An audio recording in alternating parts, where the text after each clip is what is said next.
Of course, Kinner relates to Shedeur Sanders. He hasn't taken any first-team reps either. The Justin Kinner Show, 1410 ESPN Radio. All right, everybody, we welcome you in live here on a Wednesday. The Justin Kinner Show presented by Frickers. Frickers, your home for fun, food, sports, and spirits. Again, I'm Justin Kinner. We welcome you in live. A lot to get into here today. It's official. It is Shedeur time in Cleveland, or at least for this week. But what happens after this week is still TBD, to be determined. And we're going to open up with that because there's so much negativity around Shedeur Sanders. I mean, it's just he's the most polarizing figure in the NFL. But the question I have, and I threw this out on the Facebook page earlier, we're so used to things in Cleveland going wrong. We're so used to them getting the quarterback situation wrong that there's one thing that we haven't really truly considered. And what happens if this goes well? What happens if on what happens if on Sunday things go well against the Raiders? What happens if Shedeur does look the part? Well, Justin, he didn't look the part last week. I get he didn't look the part last week, but there were some elements to his game that looked significantly better than that of Dillon Gabriel's. Dillon Gabriel, obviously the completion percentage was better. Obviously, he doesn't make mistakes. Of course, Shedeur didn't take long before he turned it over. But the bottom line is I've always said this. I don't like turnovers, but I'll take a quarterback who might turn it over from time to time with being aggressive than the guy that's afraid of his own shadow like Dillon Gabriel. What if things go well? What if Shedeur does look the part on Sunday? I expect Shedeur to make mistakes. I expect Shedeur to look like a rookie quarterback. I expect Shedeur to look like a quarterback that hasn't had a whole lot of first-team reps. And that's not an excuse. That's just the reality of it. I actually don't think that Cleveland has been wrong in that. I think that Cleveland, when you have two rookie quarterbacks, obviously, when you have a rookie quarterback, they need absolutely every rep possible. You've heard different backup quarterbacks. You've heard different veteran NFL players who have voiced their opinion on this. Some vary. But the bottom line is you're stuck between a rock and a hard place. The bottom line is Kevin Stefanski's biggest flaw is being as loyal to Dillon Gabriel as he is. Now, yes, there is a chance that Shedeur can go out there and look as bad or worse than Dillon Gabriel. Okay, cool. That's fine. Then it makes sense why they were sticking with Dillon Gabriel. But I just think that Shedeur has just proven that there's something there. And he's going to have a chance to prove it on Sunday. And that's why I'm asking everybody, because everyone wants to be so damn negative all the time. What happens if this works? What happens if Dillon Gabriel, that's where this thing has been driving me nuts all day. This my ADD, sorry, the string on the shirt. My ADD is bad today. It doesn't matter. But what happens if things go well on Sunday? What happens if Shedeur goes out there and looks the part and he throws for multiple touchdowns and the Browns offense scores over 20 points in a game? And that's such a low bar to be excited about, but that's how low the bar is in Cleveland right now from an offensive production standpoint. Shedeur had a first-round grade heading into the draft. You could say that draft grade kind of dropped, and some had him going in the second or third round at the latest. But again, second or third round, that's a still solid spot to go in if you're a quarterback. And there's still a lot of teams. If you take a quarterback in those rounds, there's still a lot of expectations for you. So at the end of the day, we all know that Shedeur dropped for non-football reasons, which is still a concern, yes. But as far as he dropped for non-football reasons, he didn't drop for football reasons. The football player was good enough to be deemed a first-round caliber talent on some draft boards. The non-football player is, well, the noise that comes out off the field, but that doesn't matter on Sunday. I don't care about the noise off the field on Sunday. All I care about is the quarterback on the field, and that's what the draft grade was developed off of, is who Shedeur was on the field, and that's who's going to be on the field on Sunday, and I think that's going to go a long way, especially with the fact that he's going to get first-team reps or is getting first-team reps all week long. What if it goes well? It's all been doom and gloom in Cleveland because they swung and missed, and it wasn't just a light swing and miss. They didn't foul tip it. They swung and absolutely missed with Deshaun Watson. Then they struck out back-to-back when they took Dillon Gabriel because that clearly isn't going to work either. And are they about to have the whole side – I mean, they're about to get, 1, 2, and 3, 3 up, 3 down. Is that what's about to happen with Shedeur? Possibly. But all I got to say is while everyone's focusing on all the reasons that this can't work, I'm going to focus on the reasons that it can, because I do believe that it can. I do believe that Shedeur was a first-round draft caliber quarterback. He had a first-round grade. He scared people off with the off-the-field stuff, and not even off-the-field behavioral issues. It's just the personality and the aura that comes with him. I think he is a little too conceited. I think he does have a big head. I think that he thinks more highly of himself than he probably should. And I think that the draft night with the legendary brand all over everything was a little much. I think it pushed a lot of teams away. But all that stuff that's the thing now, as we sit here right now, that stuff technically doesn't matter anymore. It really doesn't matter anymore. When he steps on the field on Sunday, it doesn't matter that he had a legendary branded draft room and then went in the 5th round. It doesn't matter who his dad is on Sunday. It doesn't matter how arrogant he is off the field on Sunday, because the only thing that matters on Sunday is what he does on the field. And what he does on the field is actually pretty dang good. And he's been pretty dang good throughout his career. It's been all the extra stuff that has pushed teams and rubbed people the wrong way. Well, guess what? On Sunday, he's in Cleveland because he pushed everyone away and rubbed people the wrong way. He got drafted in the 5th round because he pushed people and he pushed people's buttons and he rubbed people the wrong way. That's why he ended up in Cleveland in the 5th round to begin with. So he's already been punished for all of that. The only thing left is for him to go out on the field and prove he could do it on the field, and I think he can get it done. And then that totally changes the landscape for the Cleveland Browns in the AFC North, and maybe not necessarily this season, but big picture moving forward. The Cleveland Browns have 2 first-round draft picks next year. They have an additional second. They have a lot of draft capital. They're coming off their best draft probably, in modern times. That's a hell of a draft. When you look at Harold Fandon Jr., when you look at Quinshon Judkins, right? When you look at, the pieces of Schwessiger, who's going to be a, defensive rookie of the year at this point. When you look at, they went and they got 3 players that are going to be a part of their long-term future, and they're all pivotal in what they do moving forward. So you think about it. This is a team that I don't really look at them as rebuilding. They're just really bad offensively, but they have a rookie quarterback that leads them in passing. A rookie leads them in tackles. A rookie leads them in receiving yards, and a rookie leads them in rushing yards. They drafted a running back that leads them, that leads the team in yards. They drafted a tight end that leads the team in receiving yards. They drafted a quarterback that leads the team in passing yards. They drafted a linebacker that leads the team in tackles. That's a hell of a draft.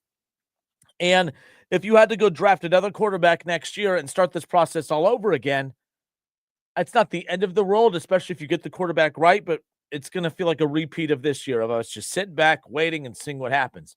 But what happens if it works? What happens if on Sunday, Shedeur goes out there, looks like a rookie at times, but also, puts points up on the board? Because we say this all the time in Cincinnati, that the defense doesn't have to be elite for the Bengals to win football games. The defense just has to be average, because that's how good the offense is in Cincinnati. The offense is so good in Cincinnati that the defense doesn't even have to be great. That's what makes what Duke Tobin has done is so damn embarrassing, is because we're not even asking you to put a top 5 defense out on the field, Duke Tobin.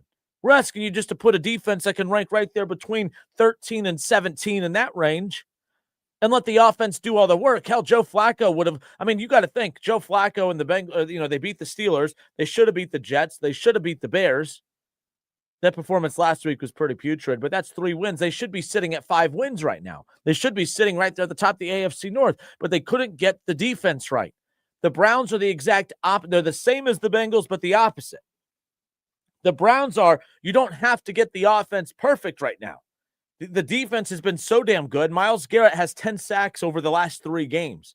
Myles Garrett, with where he's sitting at, he has more sacks than I think, they put 5 teams on the graphic the other day. Myles Garrett himself has more sacks than 5 teams in the NFL. Your Bengals are one of those. That's how dominant this defense has been. The defense for Cleveland, they don't even need an elite offense. They just need an average offense. The Bengals don't need an elite defense. They just need an average defense. These teams are the same, but they're opposite, if that makes sense. And if Shedeur goes out there and all of a sudden now they're moving the ball up and down the field and they're scoring every other couple of drives and they're putting 20, 21, 22, 24 points up on the board, guess what? This team, they're going to win some football games down the stretch. They're not winning this division. They're not making the playoffs. But this is a humongous opportunity on Sunday, yes, for Shedeur Sanders, but for Cleveland. And Kevin Stefanski, if he doesn't like Shedeur, he better be in love with Shedeur, because Shedeur might be his ticket to keeping his damn job at this point. That's if he wants to even stay in Cleveland to begin with, but that's besides the point. Can you imagine if Shedeur goes out there and lights it up? And I don't mean light it up for 300 yards and 4 touchdowns. I mean, goes out there from 240 to 260 yards, 2 touchdowns, maybe 25, 30 yards on the ground. I'm helping you build a in-game parlay, by the way. Go ahead, do it. You know what I mean? Because with the way Quinshon Judkins runs the football, Harold Fannin has been putting up stupid numbers even with bad quarterback play. Imagine what he's going to put up with good quarterback play. You look at the fact that, you have so many weapons in David Njoku. You don't have so many weapons, but you have enough weapons to work with. And Cedric Tillman's back. I'm a huge Cedric Tillman fan. So while everyone wants to be negative and talk about how ugly it can get on Sunday, I'm here to look at it from a different view. Can you imagine if this works? Cleveland might all of a sudden after Sunday feel like, oh, maybe we have our quarterback. Maybe we have something here. We have Shedeur Sanders. We have Cedric Tillman. We have Jerry Jeudy. We have Quinshon Judkins. We have David Njoku. We have Harold Fannin Jr. We have a soft-ass offensive line that they could address later on, but they also have a top 3 defense in the NFL. And when you have the top 3 defense in the NFL and you have an offense that's just good enough to put 20 to 24 points up on the board every single Sunday, they're going to have a chance to make a lot of noise and win a lot of football games. And I think that they're this close. They get it right. They're this close. Just like Cincinnati, the Bengals don't need an elite defense to win football games. The Browns don't need an elite offense to win football games. Now, the Browns will need an elite offense if they ever want to win this division and win a Super Bowl, but I'm just talking for the immediate future of just showing that this team could take that major step of being a competitive team again. It all starts on Sunday with Shedeur Sanders. It all starts on Sunday with Shedeur Sanders. 937-518-1410. That's the number to call and jump in on the conversation. I'm Justin Kinner with you here on a Wednesday. What if it goes well? What would that mean for the Browns? What would that mean for the AFC North? Maybe not this AFC North this season, but big picture. It totally changes the direction of Cleveland and how they go about the draft. Can you imagine heading into next year's draft and you don't have to use one of your firsts on a quarterback? You have the best one. You have a top 3 defense in the NFL. You have your starting running back for the next 5, 6, 7 years. You have your tight end for the next 5, 6, 7 years. Right?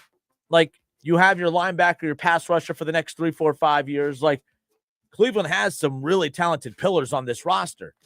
But it's always been about the quarterback. It's always been about the quarterback. And if Shedeur's the guy, Cleveland might make some noise. They might make some noise. 937-518-1410. What if it goes well? We'll discuss when we come back. It's the Justin Kinner Show, 1410 ESPN Radio. Go.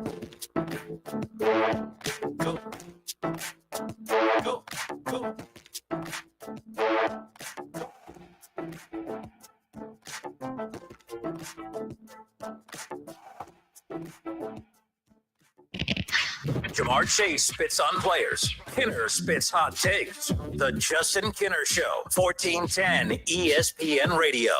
It's never too early to start making lunch plans. Head on over to your local.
Light drizzle of hope for Bengals fans.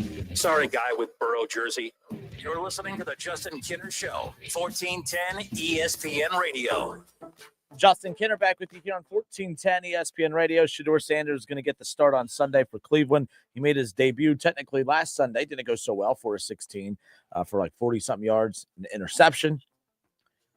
But a lot was made about the fact that he hadn't had any first-team reps. And I'm here to tell you, like, I'm looking for every angle I can to make the Browns come out looking like, solid, right? I don't know how overrated or underrated that is. In all seriousness, let's real talk here. Let's just talk, amongst football fans here. I am curious your guys' thoughts. Like, how big of a deal is it that he hadn't had any first-team reps?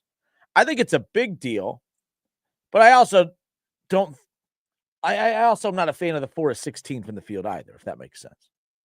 Like, I don't think that's what that was. I mean, I think the other thing, too, about this is, like, Joe Flacco looked like he was just geriatric and should have retired last year with the way he looked in Cleveland to start. But then he goes to Cincinnati, and it's like, oh, Joe Flacco, when you give him talent, all of a sudden can play.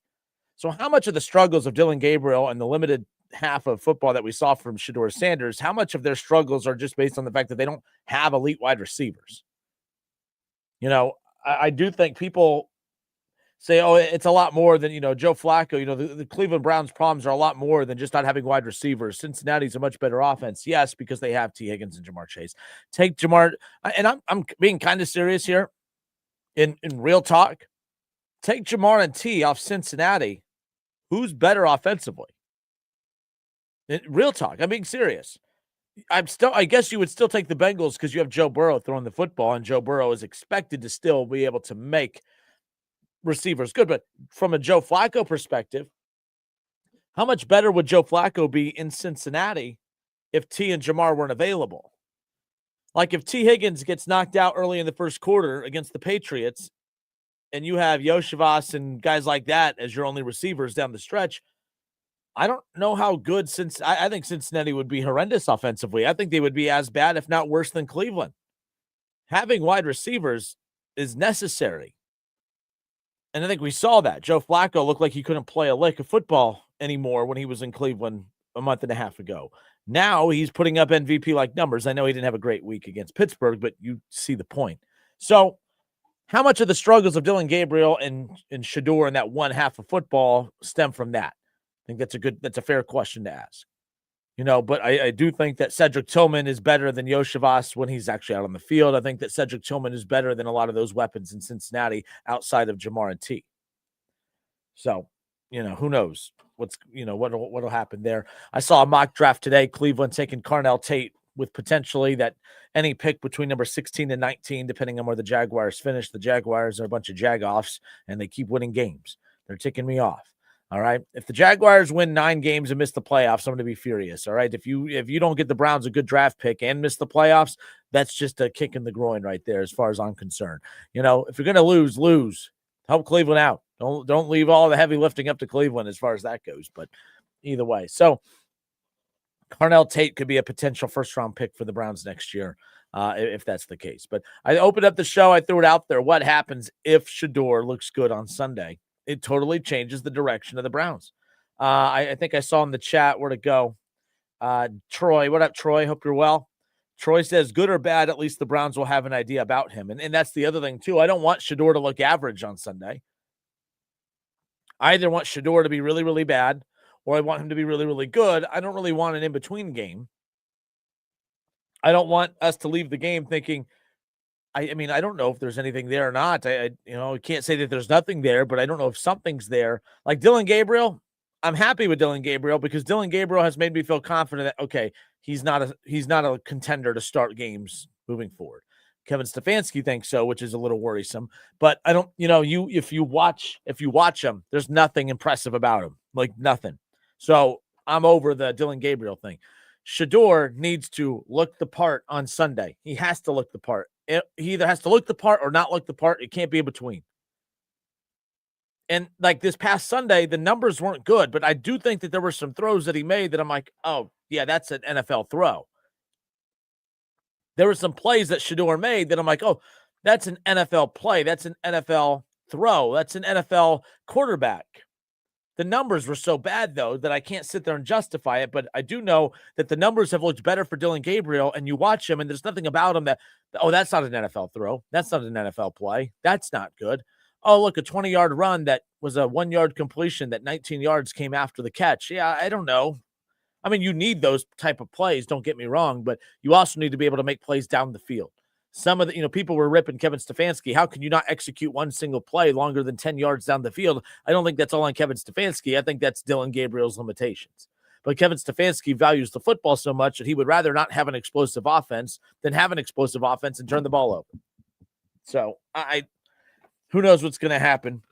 But on Sunday, I'm thinking about is what if it goes well?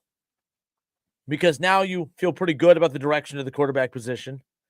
You have Quinshon Judkins. You have Harold Fannin Jr. It sounds like the franchise does not have any interest in moving on from David Njoku. And I also went and counted during the commercial break. The Browns have 12 draft picks next year. And if they repeat what they just did this past draft, this could be a quick turnaround because there's not as many holes to fill. That defense is top 3 in the NFL. That's a top 3 defense under Jim Schwartz in the NFL. Cleveland has that side of the ball covered. You get the quarterback position figured out, and you go get a Carnell Tate in the draft, and you spend money on a legit wide receiver in free agency, Cleveland's right back in this thing because Quinshon's the dude. The offensive line is going to be crucial as well. 12 draft picks. They need to find 1 or 2 hidden gems to go and make some noise on that line, no doubt. But we'll see what ultimately happens when it's all said and done. I'm Justin Kinner. It's the Justin Kinner Show, 1410 ESPN Radio, 937-518-1410, the number to call and jump in on the conversation. We'll get into some Reds talk coming up later. The Reds Hot Stove League show is coming on tonight. And I found it interesting because Tommy Thrall and Jim Day are hosting it. No surprise there. But tonight's guest is Nick Krall, Reds president of baseball operations. Former GM, basically he's still the GM. Brad Meter is GM by title, but overall it's Nick Krall, kind of pulling the strings, if you will. He has the longtime trust of the Castellinis, and Thrall's been there for a while. Brad Meter, when Dick Williams was the GM in Cincinnati, Nick Krall was basically what Brad Meter is. I remember when Dick Williams moved up and was the president of baseball operations like Nick Krall is. Nick Krall had the GM title, but, it was all Dick Williams that was pulling the strings. And it's kind of what's going on here in this particular situation.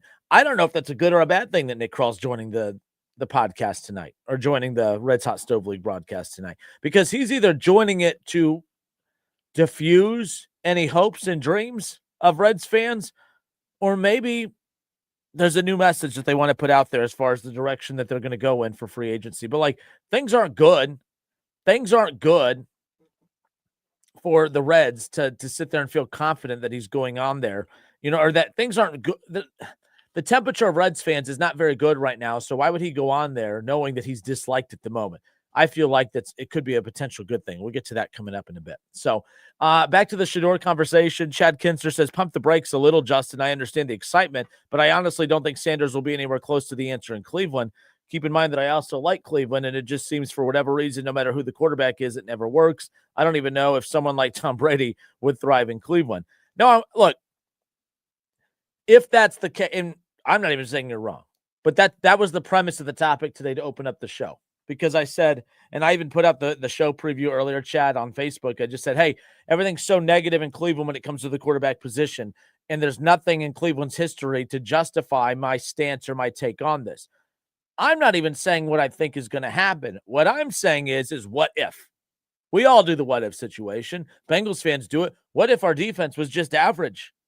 If your defense was average, okay? If the Bengals defense is average, you're beating the Bears and you're beating the Jets. You're beating the Jets and Bears in that order. You'd be sitting at 5 wins right now, and you'd be sitting atop the AFC North. So we do the what if game all the time. And to me, I'm saying everyone's so confident, including yourself and many, and I'm not even saying you're wrong. This kid just went 4-16 this past Sunday for 40-something yards and interception. It's not like there's anything for me to go off of to say, hey, he's for sure going to have a good game on Sunday. I am saying, though, based on what I've seen from Dillon Gabriel, I thought that there was still a lot more NFL caliber throws that Shedeur made that I'm going to be much more entertained watching that than I am anything that Dylan Gabriel is painful. It's like watching paint dry. All right. I'd rather hammer a nail in my eye than have to watch another freaking game of Dylan Gabriel. And I mean hammer a nail in my eyeball. That is, I would much rather, both eyeballs at the same time, hammer a nail right into my eyeball. That's eyeballs. That's exactly what I would rather do than ever have to watch Dylan Gabriel throw a football in Cleveland ever again. That's how adamant I am. And I do not want to watch it again. I'm sure he's a nice guy. Good for him. See you, dude. Don't care. Never want to see that crap again. Okay. Now Shedeur is bad on Sunday. That's a whole other level of crap, a whole other, whatever. But there were still some throws he made that I'm like, oh, that's an NFL throw. He can actually throw the ball 20 yards down the field. He could throw the ball 25 yards down the field. Oh, he could, the pocket collapses. And when he escapes the pocket at the right time and not, of course, leaving prematurely like he does a lot, he extended a drive because he was able to escape the pocket and take off running and outrun a defender and has the mental wherewithal to juke out a defender or two and extend a drive. Like, Shedeur's a football player. Dylan Gabriel doesn't look like a football player. So there is a chance that this can go well. So the question I asked is, what if it does go well? What if Shedeur goes out there and throws for 220, 230, 240, and the Browns scored 21 to 24 points? What happens if they do that? They're going to win, and that's going to be the recipe for a lot of wins for Cleveland if that's the case, because just like Cincinnati, if they have an average defense, they're going to win a lot of football games. And I think in Cleveland, with how good that defense is, if they just have an average offense, they're going to win some football games. The Bengals and the Browns are the same, but they're opposite, if that makes sense. They both are just average play on one side of the ball from being really, really good. I think because the Bengals have an elite quarterback, an average defense makes them really, really, really good. Cleveland getting average offense with that defense makes them really good. It puts them in that middle tier, playoff contender. Like, that's the difference. So I'm not putting the Bengals and Browns on the same playing field, because the Browns need a Joe Burrow, they need a Joe Burrow that actually doesn't get hurt sneezing, but they need an elite level caliber quarterback like a Burrow, because, that's different. But Joe Burrow just needs an average defense to go out and win a Super Bowl. The Browns just need an average offense to go out and make the playoffs. With that defense, man, they're that close. The Browns are as elite defensively as the Bengals are offensively when Joe Burrow's out there. And both elite sides of the ball in Cincinnati and Cleveland are being held back tremendously by the deficiencies on the opposite side. And that's the problem. But if they get it, I don't know, man. I think Cleveland's close. I think it's close. So, Chad, yeah, I get it. I don't need to pump the brakes only because I'm not hammering the gas, if that makes sense. Like, I'm just saying, if it goes well, and there's a chance that it could,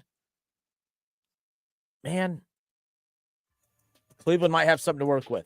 Cleveland can make some noise on the back half. I don't think they're going to make the playoffs or win this division because they screwed up by waiting so long. But also, I could come to the show Monday and y'all just laugh me out of the dang building because of this conversation, and Shedeur look even worse than this past Sunday. I don't know. We'll be right back. I see Matt, and Matt's calling in now. Matt Combs is popping up on the old caller ID. I see Eric and Will and Tim, everyone on hold right now. I'm going to get to your calls on the other side. Give the show a call, 937-518-1410. We'll be right back.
RatedSelectQuote.com. Your family might not understand why you're still mad about a 2019 play call, but we do. 1410 ESPN Radio, where you can argue about sports without worrying about getting uninvited to Thanksgiving.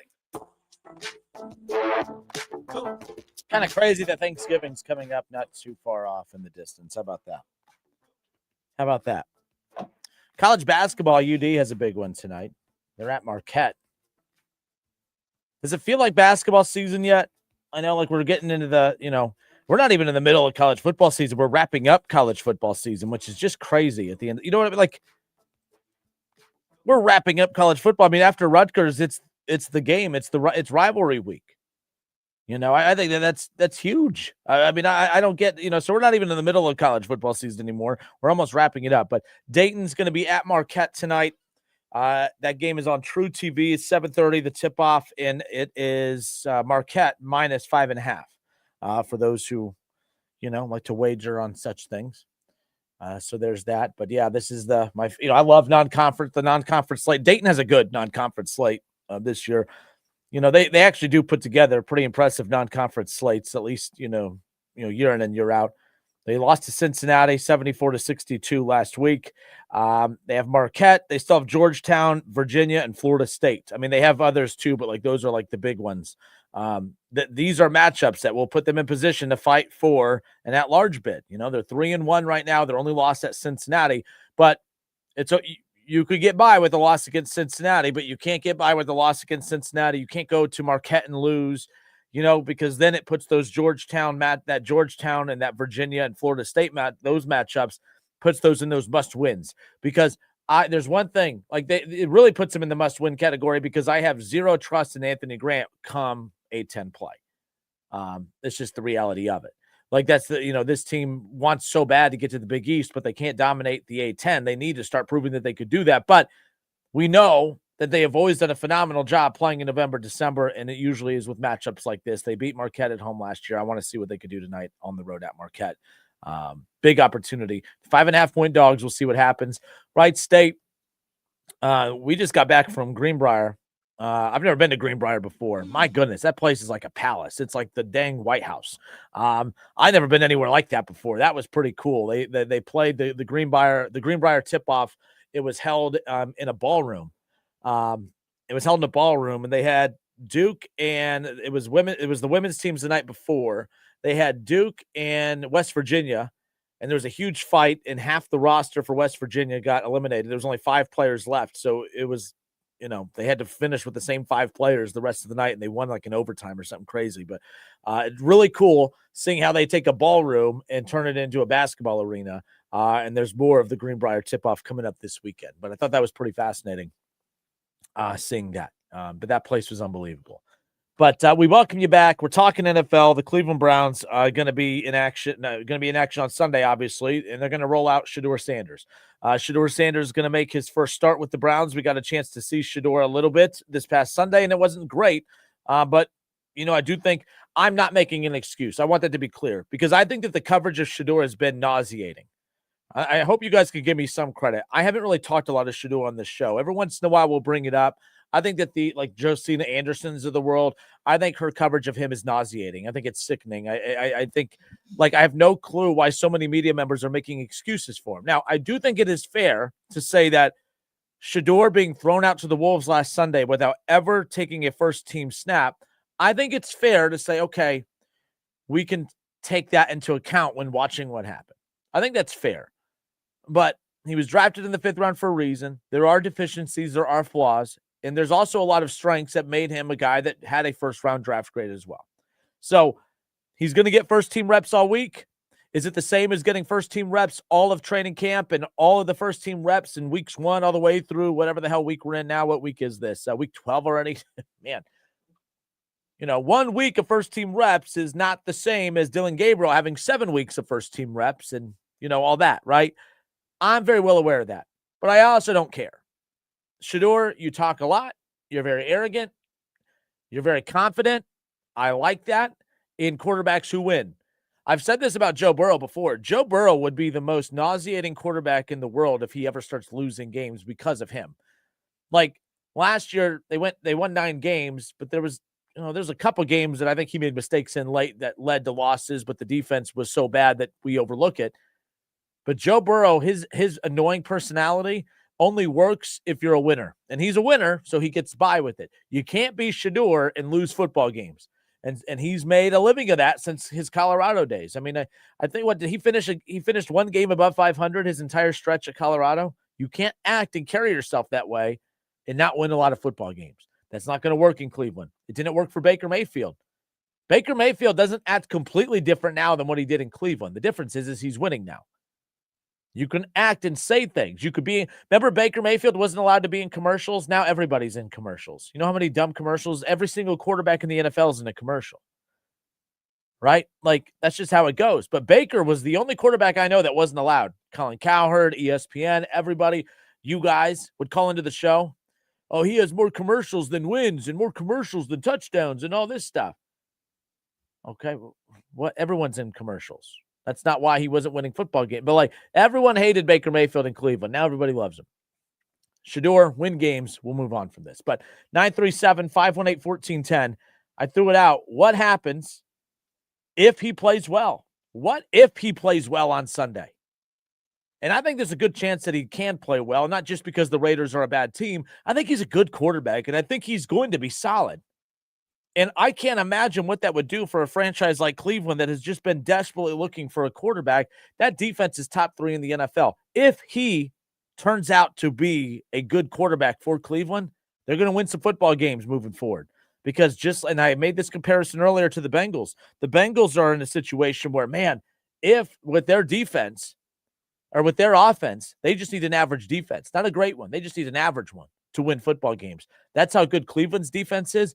They don't need an elite offense. They just need an average offense. Shedeur just needs to be just good enough to put up multiple touchdowns a game, to put them in position to come away with 3 points from time to time, to put them in position to let Quinshawn take over in games. You put up 21, 24 points a game with that defense, you're going to win a handful of football games. But we can't keep having these week after week after week where this team can't score more than 14, 15, 16 points in the game. It can't happen. 937-518-1410. Matt, thanks for holding. You're on live, man. Hey, what's up, man?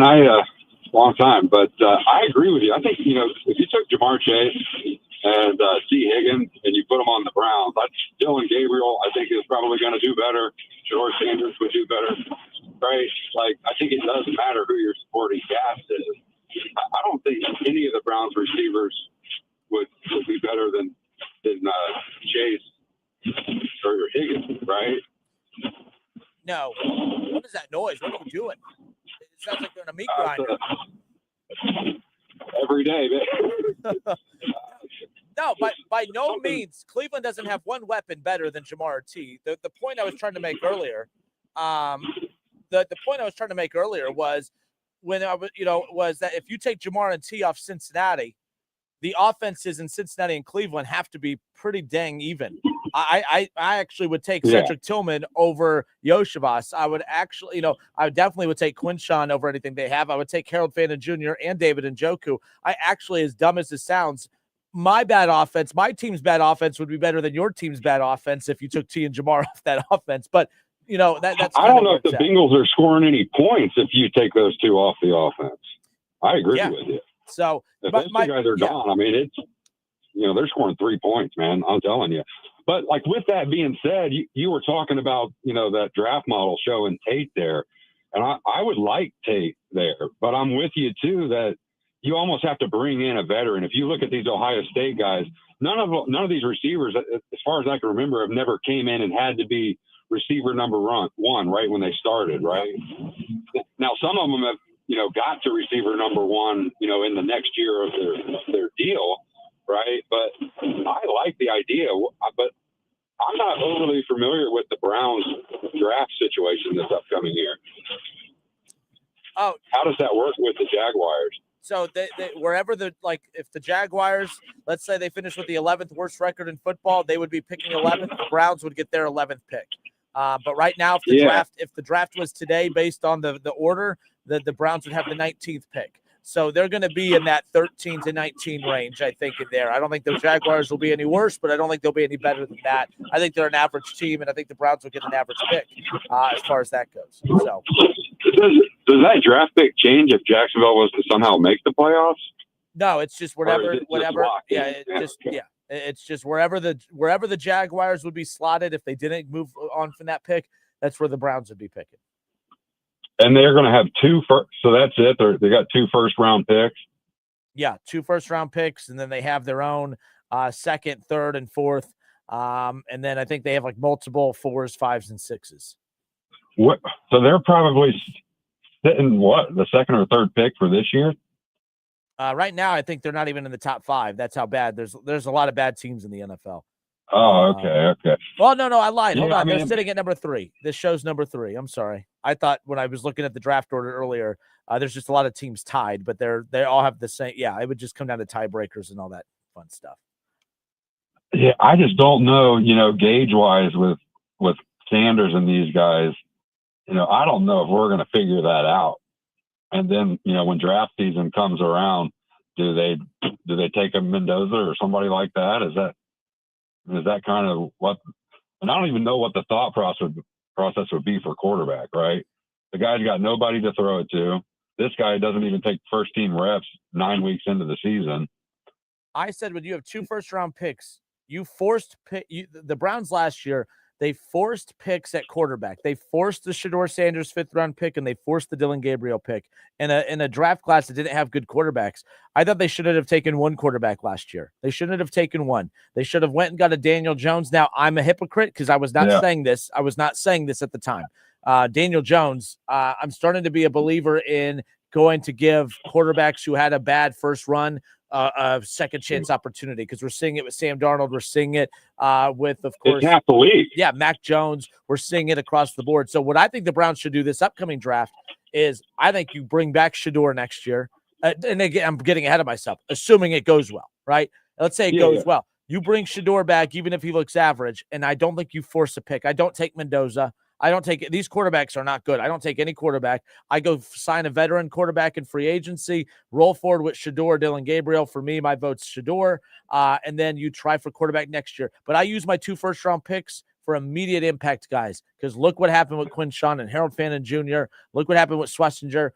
Like, the Browns can draft. They just need to keep doing what they're doing from that perspective. But, man, the quarterback thing is holding them back like you wouldn't believe. Yeah, I agree with you on the quarterback thing. And since we're playing the what-if game here, like, who is that guy in the NFL right now that would be that character? Who is that Baker Mayfield or that Sam Darnold or a good question. Geno Smith? I'm looking through. I mean, I wouldn't put Kyler Murray's not a name I'd put in that category. Kyler Murray might be available. Mac Jones will be most likely available. Mac Jones could be a quarterback that they can go get. Now, I'm not like saying that, oh man, they're a Mac Jones away from a Super Bowl, but they're a Mac Jones away from being a playoff team. Like they just need that level of yeah, you're right. I mean, they have a true identity in that defense, right? And if they had any bit of an offense, right, they're competitive this season. So it's not too crazy of a what if to think, if they got the right quarterback, they got 2 solid draft picks, give the guy some help on the out, give the quarterback some help on the outside. Save everybody on defense that you can, right? And then you still got some late round picks that hopefully you hit on, right? And you could go defense with that. So yeah, depth pieces and that's all that. That's all I got, but we'll see what they do. They also have a lot of needs up front at offensive line. But Matt, are you a Browns or a Bengals fan? Man, I'm not a pro guy. I like my Buckeyes to go to the NFL, and I prefer them to go to Cincinnati or Cleveland. But I root for the day that the Browns and the Bengals play each other for AFC championship games. You know what I'm saying? That'll be the day. I thought we were trending in that direction. When the Bengals got Joe Burrow, the Browns had just started turning the corner. And then when they got Deshaun, I'm like, oh man, this might be the Browns Bengals constantly running into each other. And that has not been the case. It's always just fun around here when they're good. You know what I mean? It doesn't happen often, but you're right. When it does happen, it's fun. It is fun. But yeah, that would be crazy for a championship game like that, man. This area would just be out of their mind, right? Oh, I'd be insufferable. I would be insufferable. Yeah. I'd be. But all right, hey Matt, I appreciate you calling, man. Good hearing from you. Yeah, take care. See ya. 937-518-1410. That's the number to call and jump in on the conversation. But yeah, well, all I'm saying is, what happens if it does go well? What happens if Shedeur does look the part? And I do think there's some bad things that come with that for Kevin Stefanski, because it's like, you mean to tell me you've been sitting on that this whole time? Like, I do, like, there's a lot, it's a double-edged sword, because if Shedeur looks bad, then that's bad for Cleveland, because it just means there's no hope anywhere. If Shedeur looks good, then you got to look at Kevin Stefanski and say, see, your ego, you were so obsessed with forcing your guy out there at the expense of playing the better quarterback. Cleveland, they beat the Jets if you have solid quarterback play. They beat the Ravens last week, right? Like if you had him prepared with first team reps. They beat the Vikings. They beat the Bengals back in week 1. I mean, there's 3 or 4 games that you look back at that if you win 2 of those, this is we're 4 or 5 win team, and you're right there sitting there in the division mix. I don't know. What if it goes well? That's going to be the question, no doubt. Kelly Rogers on YouTube. Kelly, hope you're well. Kelly says Gabriel looks better than Flacco in the Browns offense. Yeah, but if I went and stood by look, I'm 5'6" on a good day. If I stand by somebody that's 5'4", it doesn't make me tall. It just makes me taller than that person. So saying that Gabriel looks better than Flacco in the Browns offense, it doesn't mean that Gabriel's good. It just means that you're better than what Flacco, like, you know what I mean? So that's kind of where I'm at with that. But I don't know. I don't even know if he does look better than Flacco in the Browns offense. I don't know if I agree with that, Kelly. I really don't. I don't know. It was bad with Flacco and it's bad with Gabriel. But I saw Shedeur make throws last Sunday that I'm like, oh, we weren't seeing that by Gabriel. These receivers need to catch the damn ball as well. Naya says, can't wait to see what happens on Sunday. I agree. We'll see what happens with the Browns and Shedeur Sanders. One way or another, it's going to be chaotic on Monday because it's going to go really, really well or really, really bad. I don't think there's any in between. Ron Howard says, this is Shedeur's last stand. Stefanski will let him fail just to say, I told you so.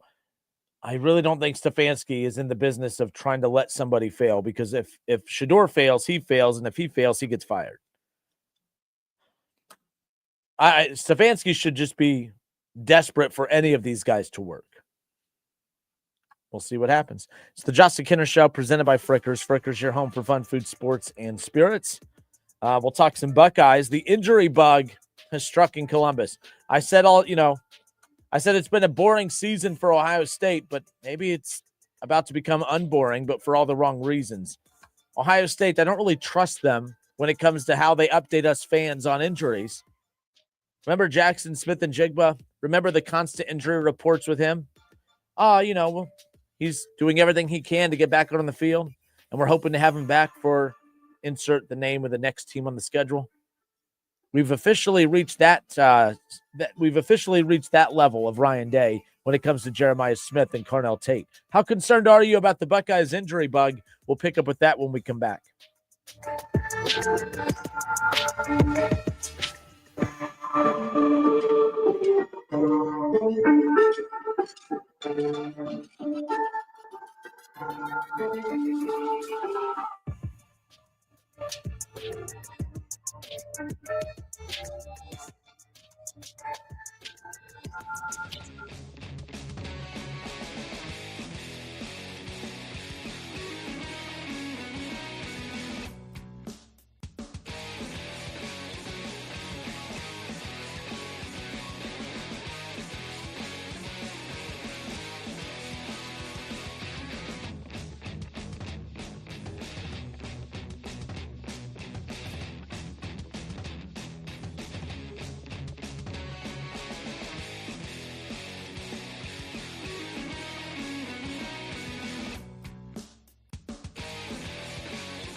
And we are back. I'm Justin Kinner with you here on a Wednesday. The Justin Kinner Show presented by Frickers. Frickers, your home for fun, food, sports, and spirits. 937-518-1410. That's the number to call and jump in on the conversation. Okay. Want to move on to college football, but I thought this was interesting. So Myles Garrett got passed over again for Defensive Player of the Week in the AFC. You know, Brooks won this week. So Jordan Brooks, the linebacker for the Dolphins, won it this week despite Myles Garrett having 4 sacks in one game. I mean, over the last 3 weeks, Myles Garrett has 10 sacks over the last 3 weeks. He's on pace to have like 27 and a half sacks this season. A record-setting season is what he's on pace for. For anyone that was worried about the Browns overpaying Myles Garrett, I think he is making sure that he gives the team their money's worth. And the fans. But I brought this up because it's not like I'm super angry about it, but there is that idea that, okay, if your team was winning, you'd win those awards. I mean, we've talked about this before. Like last year, Joe Burrow should have probably won MVP with that season, 45 or 4,800 yards, 45 plus touchdowns, completing 70% of his passes. I mean, that was an MVP caliber season. The only reason he didn't get it is because he wasn't on a playoff team. So I get that from a quarterback perspective now. But like J.J. Watt put this out there that I thought was interesting. The requirement that your team, especially for deep individual defensive awards, and I guess this could be said for offensive players too, but J.J. Watt tweeted this out. He was annoyed that Myles Garrett got passed over for Defensive Player of the Week again. He says the requirement that your team win the game for you to win an individual award is so bizarre. It's best defensive player of the week. It's the best defensive player that week. No one was better than Myles Garrett this past weekend. Well, obviously, Jordan Brooks was because he got the defensive player of the week out of the AFC. But the line that got me, that J.J. Watt's tweet that got my attention was when he said it's best defensive player of the week, not best defensive player whose offense also played well this week, because that's really what it comes down to. Myles Garrett, if Shedeur does his job this past Sunday, Myles Garrett is now the best defensive player that week? No. Myles Garrett was the best defensive player this past week because he was the best defensive player this week. Not because, oh man, he didn't have complimentary offensive support. And we saw similar frustrations last year with the Cincinnati Bengals when, he's being punished because that defense and whatever. So, I just found that interesting. But nonetheless, 937-518-1410. It's the Justin Kinner Show presented by Frickers. Frickers, your home for fun, food, sports, and spirits. But I thought that was an interesting line. It's best defensive player of the week, not best defensive player whose offense also played well that week. So I thought that was interesting, nonetheless. All right. The injury bug has hit Columbus. I am curious about this. So Ohio State has Rutgers. It does not sound, again, it's only Wednesday. We will have the Ryan Day Coaches Show tomorrow, and I am interested to hear what the update on Jeremiah Smith and Carnell Tate is going to be. Ohio State's the number 1 team in the country. They're the defending national champions. And it doesn't, so basically the updates that Ryan Day is giving media on the two is that, stop me if you've heard this one before, that Carnell Tate and Jeremiah Smith are doing everything they can to get back out onto the field for Rutgers. Now, the reason I have a problem with this line, with this scripted response to media, and Ryan Day is not doing anything wrong because he doesn't owe us anything, but I just don't trust this line of responses because I remember years ago, you guys remember the Jackson Smith and Jigba season where they kept making it sound like he was close to getting back. Ryan Day would say every week, Jackson Smith and Jigba, he is doing everything he can to get back onto the field for insert name of team here. And we did that week after week after week, and we never saw Jackson Smith and Jigba make that return. The reason I'm nervous is because, like I said, week after week after week, well, we're running out of weeks, my dude. We're running out of weeks, my guy. After Rutgers, there's only one more week, and let's be clear, it's kind of an important week. It's kind of the week that if you were ever going to have to get your guys out there for, it's that week. It's Michigan week next week. You need Carnell Tate out there. You need Jeremiah Smith out there. So when he comes out and says that they're doing everything that they can to get out on the field for so-and-so, it makes me a little weary. Now, I'm only nervous about it because, again, how they've handled this stuff in the past. The reason I'm also not worried about it, I'm playing both sides of the fence here when it comes to this. I'm not worried about it because Jeremiah Smith being held out of a back half of a game against UCLA, okay. Carnell Tate not playing against UCLA, okay. Both individuals being held out of Rutgers, okay. I'd rather you not sprain your ankle in a meaningless, stupid game against Rutgers. So, okay. I feel like they'll be out there for Michigan. I do feel like Jeremiah Smith. I am a little, I don't know. Anytime that these guys are missing time, I'm worried because of the timing. You know, if this was, he's being held out against Ohio and Washington and Minnesota back in weeks 3, 4, and 5. All right, I'm not as nervous because there's so much season left. I'm nervous because we have all patiently sat here through this horrendously boring season for Ohio State, and it's been horrendously boring. I mean, 70-0 over Grambling, 37-9 against Ohio, 24-6 against Washington, 42-3. They're just blowing out everybody. This has been a boring season. There's no excitement on game day outside of you wake up, oh man, you watch College Game Day, you watch kickoff of the Ohio State game, and then the game's done.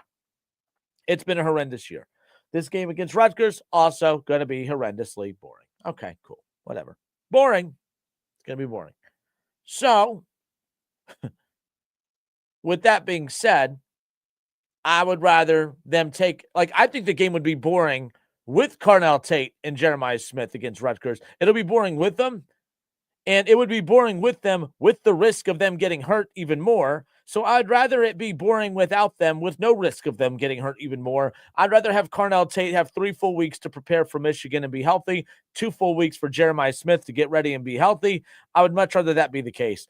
I'm not concerned yet, but I thought about that when I heard the quote from Ryan Day when he came out and said, Carnell Tate and Jeremiah Smith are doing everything in their power to be ready and prepared for Rutgers. I'm like, oh, I got chills because I remember that same BS lie that we were told years ago about Jackson Smith and Jigba. So there you go. So Ryan, what up, Ryan? Ryan Strauss on Facebook says, play no one. Don't play. Yeah, exactly. I would treat this as like, in the NFL, when you watch week 17, week 18, and they've already clinched the playoffs, and it's like, you know what?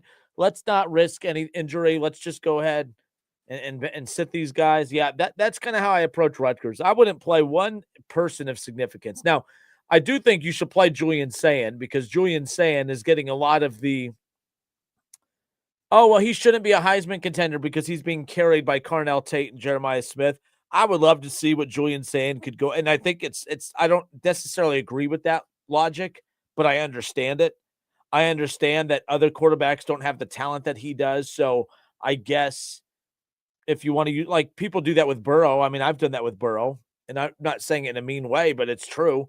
I will take Josh Allen over Joe. I think Josh Allen's numbers are a lot more respectful than Joe Burrow's numbers at times because Josh Allen has to work for his numbers. I don't think Joe Burrow has to work for his numbers as much because you're throwing to T. Higgins and Jamar Chase. I mean, those two have made 40-year-old Joe Flacco look like an MVP.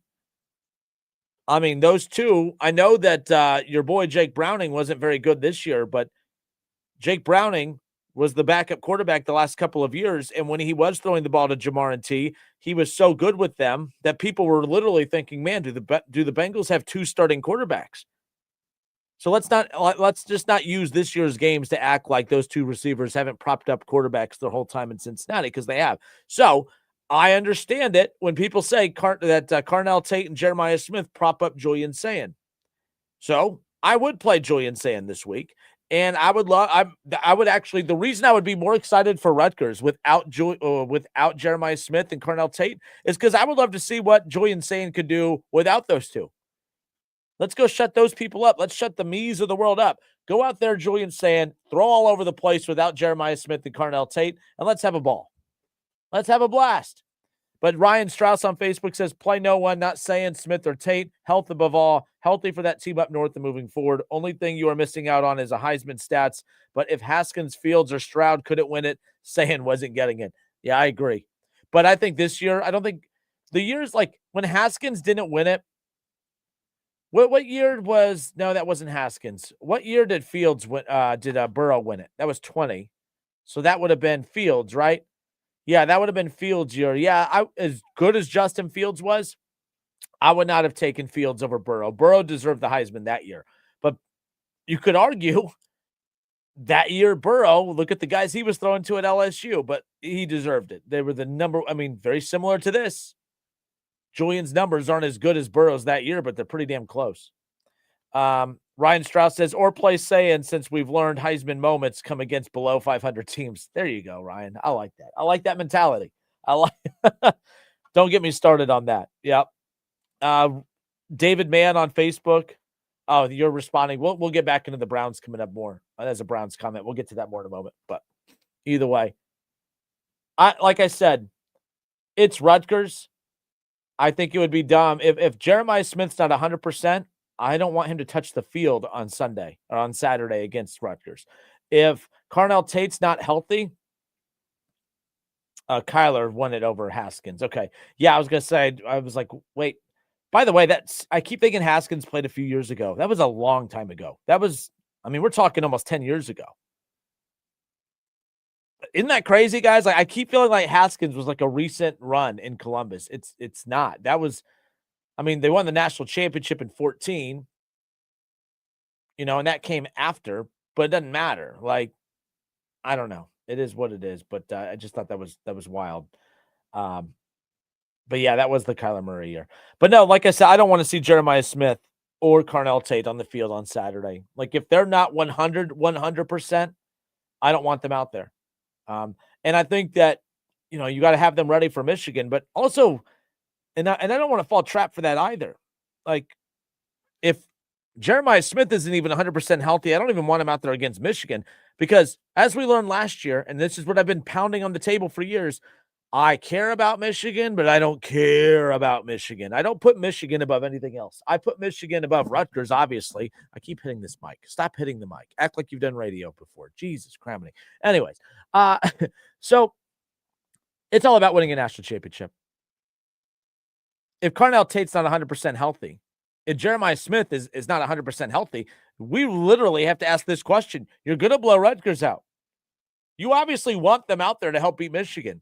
But let me ask you, the national championship is the most important thing. We saw that last year. I don't even know if I want them playing. If they're not 100%, how much do you truly want them to actually risk those injuries further against Michigan at the expense of winning a national championship potentially? This isn't just a Rutgers thing. I'm a big picture thing. If these dudes aren't healthy, Michigan's not that good. Rutgers is definitely not that good. I don't know. I don't risk anything, not just this week, but the next 2 weeks. But we also know how the Michigan game works. They're going to play that week. I would be very surprised if Jeremiah Smith, at the very least, is not lined up next Saturday against that team up north. So we shall see. We shall see what happens. But like I said, I'm fine with that. But the Julian Sand thing, I have no interest in this Rutgers game. I would be fascinated by this Rutgers game without Jeremiah Smith and Carnell Tate, as dumb as that sounds, because there would be an angle, there would be a draw for me to watch that game. And it has nothing to do with watching a good game. I want to go see what Julian Sand can do. Are the critics right? Is Julian Sand being propped up by Carnell Tate and Jeremiah Smith? That would be the ultimate draw right there. That's what I would like to see. Justin Kinner with you here, 1410 ESPN Radio. We are Dayton's ESPN Radio, 1410 Wing AM. So Dayton Flyers in action later on tonight on True TV. 7:30, the tip-off against Marquette. At Marquette. Another opportunity for the Flyers to get a big win. They did lose to Cincinnati last week. You can recover from that loss against UC, but you are a 5.5-point dog tonight at Marquette. They put a good schedule together. You have UC, you have Marquette, you have Georgetown, you have Florida State. I know I'm missing another one in there. But either way, let's go. We got time. So this is why you need, if there's two of you, if you have a co-host, I could have someone else talk while I go and scour the schedule for the old UD Flyers, who will be in action later on tonight. But no, so Dayton tonight at Marquette, they're a 5.5-point dog. But no, so they had UC, they're at Marquette, they have Georgetown. All right, Virginia, that's the one I was forgetting. on December 6th. That's a noon tip-off on ESPN2. But, yeah, Cincinnati, Marquette, Virginia, Georgetown, Florida State. And Liberty's not a sexy name, but I like that addition to the schedule. I like that, man. I like that one. We'll see what happens. Nonetheless, step away. We'll be right back. It's the Justin Kinner Show presented by Frickers. Wesley Financial Group is not a law firm, and Chuck McDowell, definitely not an attorney. This is Chuck. If someone talked you into buying something really silly and you want to get out